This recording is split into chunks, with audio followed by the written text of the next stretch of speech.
is your leadway to Christ. That's your gateway. That's what brings the angels. That's what brings the saints, everything to you. But I'm going to start off with prayer first. Dear Heavenly Father, Lord, first off, Lord, I just ask you to rebuke any evil spirits around me.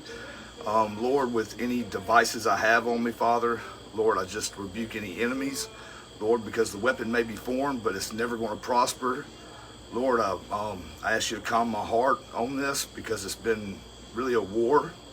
And Lord, I just ask you to ask my friends and family to continue to pray for me and my family. And Lord, I just ask this in your holy and precious name. Amen. First off, I didn't really know what I was getting into. Seemed like a real sweet woman, but looks can be deceiving, you know. That's even with myself because I come from a hard background, you know, Southern Brotherhood, Banditos, everything that you can imagine that was hardcore or something, I come from it. And that kind of scared her a little bit, but she loved the thrill of knowing that I was a bad boy. But long story short, really, it all leads to something that I've never been involved in and never really experienced in my life. And it's really hard to swallow because 9, maybe 10 days ago, I did relapse, and I relapsed hard, about $1,200 worth of Pinnacle in about 3 days. I completely deluded myself, stayed out here at my house, lost because the woman I married a month and a half ago, 2 months ago, ended up telling me things after the marriage. After she bought me for $73 because that's what she did, was $73 she paid for me. So I see what I'm worth now. Not really, but you know. Anyways, it first started out with her oldest child, 19 years old, seemed like a good kid and everything until I got in the mix of it. Kid was in drugs, alcohol, sex, everything you could think of at an early age. I've been there, done it, okay? What threw me off with that boy was we got a call from a pastor from a church. 2 congregations from 2 different churches sat there and reached out to his mother saying that the boy was walking around with 12 and 13-year-old girls at the congregation, and they were worried that he was dating them. Okay, well, I looked into it behind closed doors, and them girls already had a Fed case going on against them because they were talking to like 30 and 40-year-old men. So at that moment, I have all these young girls in my life and everything, and I told her, he is not welcomed in my life, around me, around my kids, anything, because my kids have always been my life, regardless if I've ever been in their life, they are my world. I am a sinner saved by grace, so I do make my own choices, and I live with my own choices every single day. But this young boy, I prayed for him, I talked to him, I got all the messages that I ever sent him. Around December, he started sending me death threats.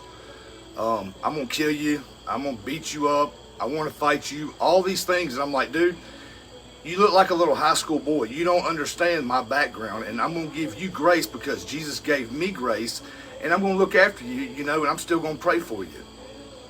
Well, it kept on. So I finally did get the law involved in it because I've never been a cop caller.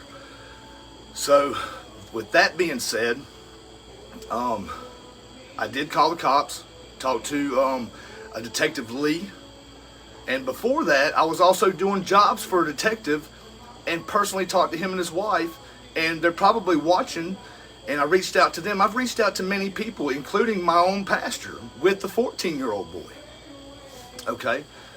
I went to court with the guy, and I've never been like on the victim side of the court. I was always like in handcuffs, ready to be shot off, you know, and locked up because I used to be a wild animal. I can still be that wild animal. I'm saved, not soft. You know what I'm saying? But they didn't understand that lifestyle because the mother, she was molested when she was 3, 4, and 5 by her own father. He did very disgusting things with this child, and the mother of her finally got her away from him. But as she grew up, if she needed money, she'd just tell my wife, who I am married to, well, you call your daddy and get money. And she would, knowing that he would give that girl money just so. To me, it seems like prostitution. She didn't do nothing, but still, you're asking the man who brutally molested you, brutally molested you and everything, and you 4 years ago went to court and had him convicted as a sex offender.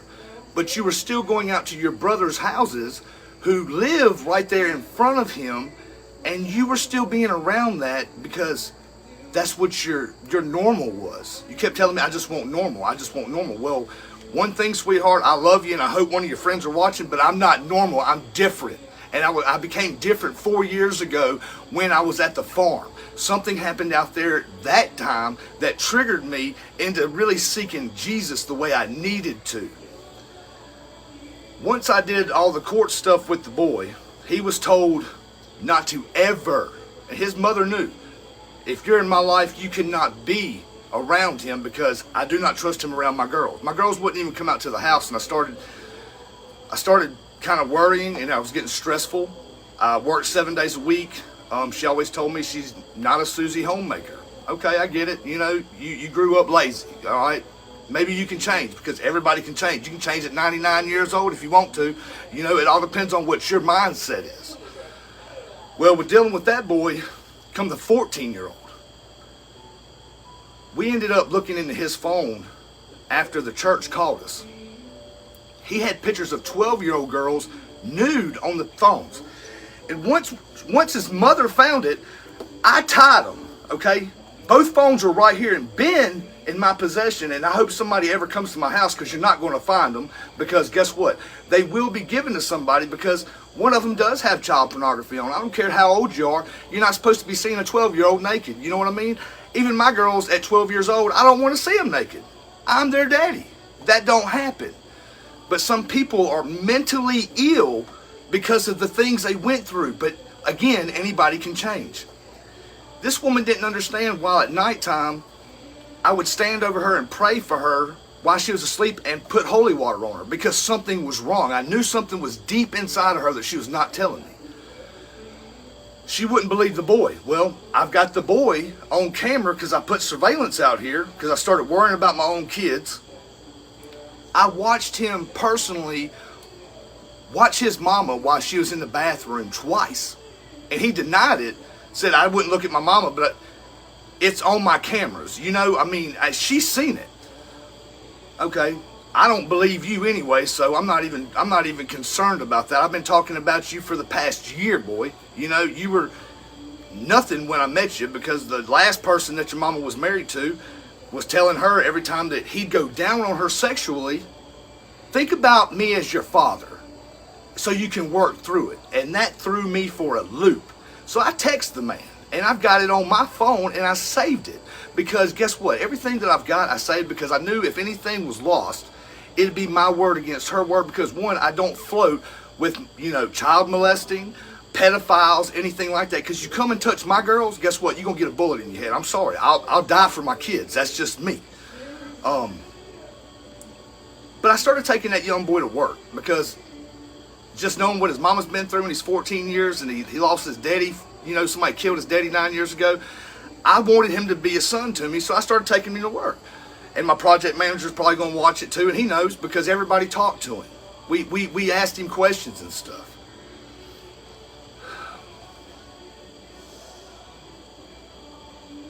She would stay in the room, and as soon as he got home from school, she'd go in the bedroom and wouldn't come out. And it wasn't on my part, but I told her, I was like, you need to go get the boy therapy. Go send him to get help. I'll back you up. That's why we went to the preacher and everything. Because I'll stand with you. I know you need help. Something's missing. And Jesus was missing, because when she got with me, I knew you should never be unequally yoked with an unbeliever. And I know why now. Because you personally cannot change somebody. They have to want it. They have to want it with Christ and Christ alone. You can't do it for me because, oh, I love you, we have amazing sex, we do this, we do that. You cannot change a person. They have to do it for themselves, and demons are real. I promise you. Anyways, before I get ahead of myself, I helped this young boy. And he kept on and started watching stuff on the internet. And I'm like, no, I'm going to cut his internet off because, one, you're not going to do that over my house. I have kids come here. You're not doing no sick stuff in my house. So I was watching him thoroughly. Even had him go stay at my parents' house so they can watch him just to see how he was acting. Like, she wants to say, no, you're delusional. No, I'm not. Because what I bound in this sock almost 8 months ago, I bound it. And it has not been opened because, one, I believe in demons and I don't want any of this latched onto anything. But she had the demons on her. About 5 weeks ago, we were sitting in the room and she was talking to me. She was like, I need to tell you something. And I was like, okay, well, what do you need to tell me? She's like, I used to sit there and read messed up child stories. I was like, kids who got, molested really bad, you read them stories, She's like, yes. And I said, so what are you trying to tell me? She was like, I used to get myself off thinking it was me as a child. That threw me for a loop right there. I couldn't even sleep with her no more. I'm like, do you know that you're no different than a pedophile or a sex offender in my heart, And I kept praying for her. And she, in my room, I've got all my Jesus stuff, my medals, my crosses, and everything. And Jesus was working on her. Because 10 days ago, she grabbed her son and said that she's scared of me and had to leave. No, you're scared of the Jesus in me. My Jesus scared you off because you knew the pressure was too hard. You knew I've been talking to people. And I done told you, hey, you got to send your boy somewhere so he can get help. The 19-year-old, I just come out of court with him. And the only thing I told the judge was not to put him in prison was, hey, just have him stay away from the family so we can get help. His uncle was there and I said, they're full of incest and everything. That's from the judge. And I asked the judge, I said, I got a phone. What do I do with child pornography? He looked at me and said, I can't give you that advice. The best thing I can do is tell you to call the sheriff's office. I called Sims Sheriff's Office and talked to Sergeant McGuire. She said, son, I appreciate you calling me. And she reached out to me multiple times because she knew I was hurt. I was really hurt. It started affecting my job because I didn't know what to do. I knew to get rid of the boy. That's what I do. But I kept telling my wife, I was like, hey, you got to go get help. You can't just sit here and not do nothing. I said, you're 41 years old, man. You were treated like a personal slave, sex fiend, whatever you want to be called. And I do love her, or I wouldn't be having this testimony tonight of what's been going through my life for the 12 months. Well, 10 days ago, they walked out of my life. And that was God looking over me and getting rid of those demons. I promise you, and I do agree with that. But I relapsed on it because who wouldn't drink when you hear things like that and something like that happens? When you start finding things around the house. Well, she would text me, and I got all the texts. She said, that she's scared of me, that she wants the normal, and that, how did she put it? I'd like to open my phone and read it, but it's really hard to look at her stuff because she's really hurt. And I know right now she's been gone for about 10 days, and just to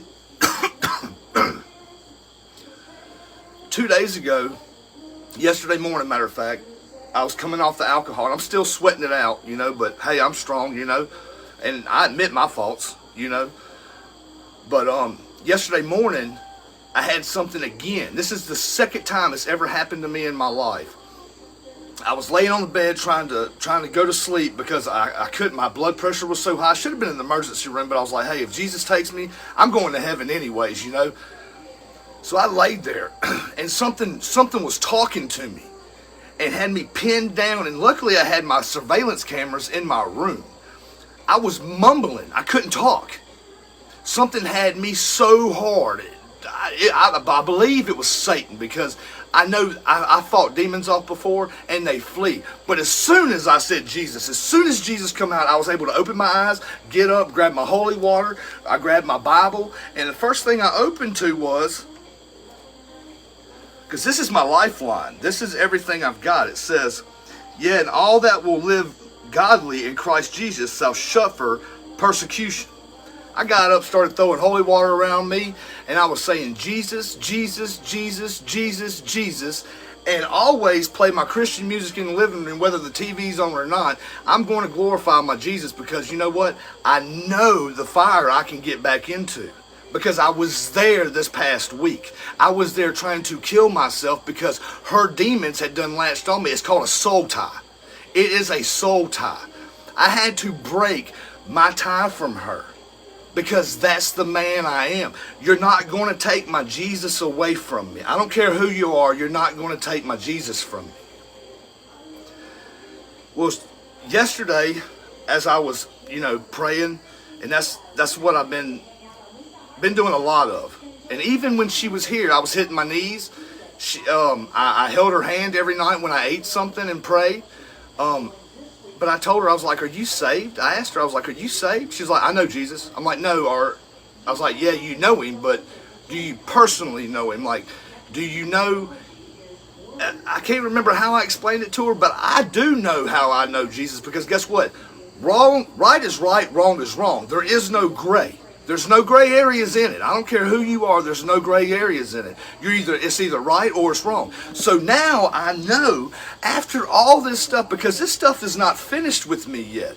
I didn't get on Facebook and type a bunch of stuff all because I was mad because my wife left and all this other stuff. No, I'm asking all of you guys to pray for Susan, to seek him and ask to shelter her, because she needs help. She needs to give them kids up. And if her ex-husband's watching, guess what, son? You have been told you don't need to let that little girl Paige around any of her family members, because if you do, I'll personally step over in your yard with DHR and have her removed, because you know what?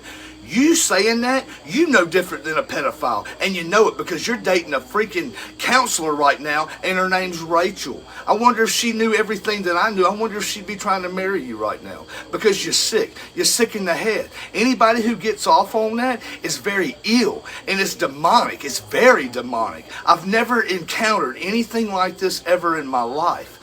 So I started reaching out to people, and the only people that I knew to reach out to that I could see multiple times is you guys, because most of you put Jesus stuff on your Facebook. If I see anything nude or anything, I try to remove it, because I know I was a sex addict at one time. So guess what? I don't mind looking at a naked woman, and I'll admit that. So guess what? I have to step away and separate myself from ungodly people. And people don't understand sometimes why I just work and I want to come home and be by myself, because whether it's my personal family, whether it's a close friend, or it's my boss or anything, if you're ungodly, you're ungodly, but I still have to live in this world.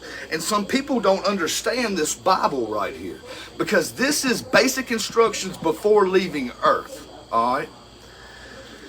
So I wanted everybody to know what I've been personally going through, because it is dark. It made me very sick when she left, because I knew it was God that did it, but I knew I was still bound, because the demons did attack me. I walked around this yard for 4 or 5 days drinking, burning stuff of different things, because you know what? I didn't want no evil spirits around, but they were already on me again, because I had a soul tie with something. But this is the key thing, guys. When you speak about Jesus and you tell the world about him, guess what? You're planting the seed. So now she's going to wander around like Judas. And everything she sees that's not godly, guess what? It's going to eat her up. It's going to tear her up. It's going to break her down. She's going to know she's going to have to give them kids up. She's going to have to seek help. She's going to have to better herself. And if you're watching, baby, guess what? I will have an annulment, because I can't stay married to you, because you know why? I love my little girls. I love who I am personally. And if I'd have known all this stuff before any of this, I would have never married you. Because when you stepped in church with me and you sat there and wouldn't raise your hand or sing or try to do anything, I knew right there. But guess what? I done fell back in the world, guys. What was between that woman's legs became a little bit more important to me, you know. Instead of reading my Bible and seeking God like I was doing, I put that woman first. That was a big mistake, because guess what? It put me back in the same realm as I was. I wasn't drinking every day, but I was in the same realm as I used to be. So I'm asking all you guys, man, just know the situation I'm going through. Do I feel filthy? Not no more. Because my Jesus said, son, you're clean. You saw me. I forgive you. He cleansed me. I'm pure now. I'm back to me. Because when I know to think about Jesus, and demons are latching on to me, and they're hollering at me, and I had Brooklyn here last night. She would sleep and turn around in circles in that bed, and finally she was sound asleep, put her hand on me, and she said, I love you, Daddy, it's okay. Sound asleep. Who do you think that come from? That was Jesus. That was Jesus speaking through my little girl, saying, it's all right. It's okay to speak out loud about certain things. It don't matter what it is. It don't matter. I've been through everything now. Everything that you can imagine. Have I done it? No. But I've been through it. You can always get help. The law of our land is corrupt, but guess what? This law right here, it's not corrupt. And this should be where your eternal place should be when you want to die, because you're not promised tomorrow. It don't matter what a judge ever tells you, what your mama, daddy, sister, brother, aunt, uncle, anybody tells you. It's what Jesus tells you. Right is right, wrong is wrong. And what my wife is doing is very wrong. And do I believe she's ever touched a kid? No, I don't. I believe she's clean on that part. I think she's mentally ill, because 41 years of being around people who never said nothing. And I hope all you guys are watching, because if you ever sit there and never talk to her like I did about it, saying, how can you do that? How can you think that way? Y'all are no different than her in the way she thinks, because you're all demonic. You got demons in you. I don't care who you are. Come see me sometimes, man. I'll preach to you, talk to you. If you want to fight, I'll fight too, hell. And then you know what? We can pray afterwards, because that's what brothers and sisters do, man. We're going to argue. We're going to fight sometimes. But you got to love one another. And one thing I've learned this time is, you love somebody, you give them your all, man. And you give it through this right here, because I know by what I planted in that woman, my Jesus is going to break her free. And he's going to set her free. And she's going to be able to walk upright. And she's going to be able to smile. She's not going to feel shame no more. She's going to feel his grace and mercy. And she's going to love again. And you know what? I pray that for her. And I pray that she gets a good man one day. Because you know what? I can't do it. I'm sorry, but I can't. But I just wanted to tell you guys, man, I missed y'all. There's a bunch of times where she'd be like, you miss being on Facebook, don't you? I just miss talking about Jesus, you know, because that's what keeps me sane. That's what keeps me on that straight road, is talking about him and telling my testimony. Because I've been down some hard roads. I got court in 2 days, you know, for DUI, leaving the scene of an accident. You know, I could look for 5 years in prison, but they're wanting to put an interlock thing on my truck. Who is that? That's Jesus saying, son, you come to me, so I'm going to give you grace and mercy on it. You know, he's always right there with me. So I just want you guys to know, man, Jesus loves you. It don't matter who you are. If you're black, white, yellow, Mexican, fat, nasty, it don't matter, man.